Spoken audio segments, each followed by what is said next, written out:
Chapter 32. Homes for the New Human. The Embodied Future, Rebuilding the Village. If the previous chapters trace the fracture, the dismemberment of spirit from body, of earth from culture, then this final chapter opens the turning. Not as theory, not as longing, but as evidence. All across the planet, people are already living differently. Regeneration is no longer a philosophy, it is a practice. In jungles, deserts, forests, and urban edges, people are building what comes next. They are not waiting, they are remembering. Auroville in southern India is one such remembering. A city without private property, governed by soul rather than profit, it began with barren land and vision. Over 2 million trees now root the dream into soil, reshaping the climate and the human nervous system with it. Reforestation, renewable energy, eco-architecture, and regenerative farming are fused into one ongoing experiment of community and consciousness. Water is revered here. Through rainwater harvesting, check dams, and greywater recycling, every drop becomes sacred again. Architecture rises from the earth itself, compressed stabilized earth blocks, ferrocement domes, and passive solar structures crafted by local hands and taught globally through the Auroville Earth Institute. Education and building merge. Learning centers, pavilions, and visitor spaces model low-carbon, biophilic design. Energy is decentralized. Solar PV, wind turbines, biogas plants, and the solar kitchen form one of India's most advanced community-scale energy ecosystems. Farming integrates permaculture, organic cultivation, and agroforestry to nourish body and land alike. Waste becomes prayer, transformed through composting, reuse, and sacred reduction. The community extends outward through the Auroville Village Action Group, where livelihood training, solar access, herbal products, and spirulina nutrition all emerge from a framework of ecological justice and economic dignity. Auroville is not alone. Across the earth, cousins to its vision are forming a living mosaic.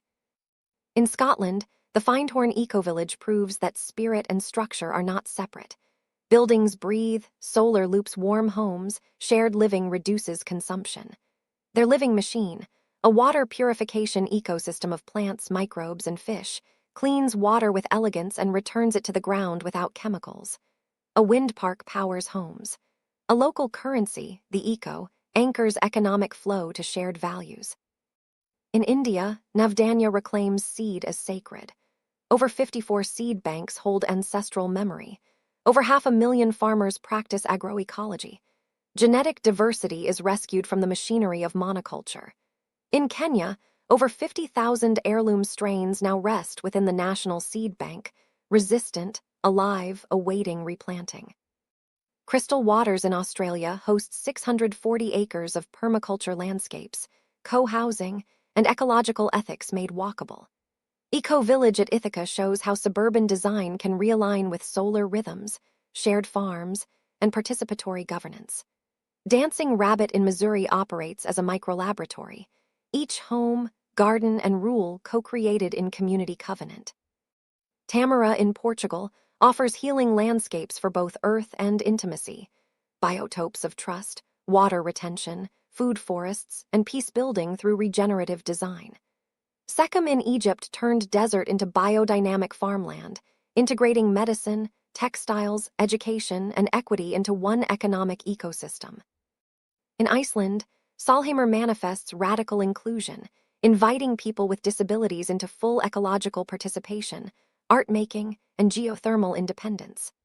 Lammas in Wales arose through legal reform, ecological zoning made real in straw bale homes and off-grid smallholdings. Suderbyn in Sweden operates as a closed-loop experiment, biogas, permaculture, regenerative festivals, and post-capitalist education. Las Gaviotas in Colombia is resurrection itself. Degraded savannas were reforested by local hands. Biodiversity returned. Solar and wind tech emerged alongside self-determined livelihoods.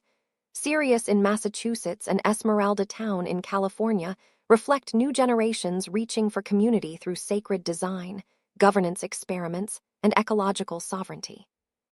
Amid these landscapes rises a different kind of vision, not a village, but a blueprint. Jack Fresco, futurist and founder of the Venus Project, envisioned a world where scarcity was designed out of the system itself, a resource-based economy governed by scientific principles and ecological balance rather than currency, politics, or profit. Fresco's cities were circular, not just in form but in function. Urban infrastructure integrated renewable energy, automated food production, modular architecture, and transportation logistics that eliminated waste and overuse. Human labor was replaced not by joblessness, but by freedom. Automation did the work, humans pursued meaning. The Venus Project, headquartered in Venus, Florida, became a living archive.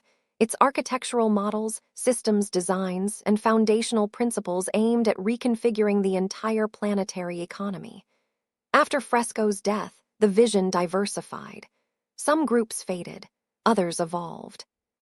Designing the Future DTF, a global grassroots initiative, reignited Fresco's legacy with practical steps, rebranding, re-educating, and launching open-source toolkits under the Earth Renovate platform. DTF began planning demonstration hubs and community-scale prototypes across multiple continents, quietly picking up where Fresco left off. Meanwhile, groups like One Community Global translated Fresco's values into action. Modular villages, food self-sufficiency systems, and replicable infrastructure, all released under a Creative Commons model. Their aim: to provide the physical templates that any group could localize and build. These visions converge on shared principles: that energy, education, and economy must be designed as feedback systems, not extractive machines. That ecology is not a limit, it is the ground of all life. And that healing the planet begins with redesigning its systems. These communities do not simply model what to build, they also model how to feel. Somatic healing is implicit here. In building with earth, planting food, sharing meals, and holding ritual, trauma begins to metabolize. These are not just therapeutic modalities, they are ancestral recoveries. In many places, practices like breathwork, somatic experiencing, and TRE support personal transformation alongside cultural restoration. Regenerative systems do not merely feed people, they reshape nervous systems. They restore agency to hands and hearts long colonized by mechanized living. These communities are not fantasies, they are proof. Quiet, grounded, replicable, sacred architecture for a sacred future. They teach that the physical, mental, and spiritual are not separate domains, but one integrated field of being. To live regeneratively is not to escape modernity. It is to compost it, to gather the broken pieces of past and future and turn them, like soil, into something alive again.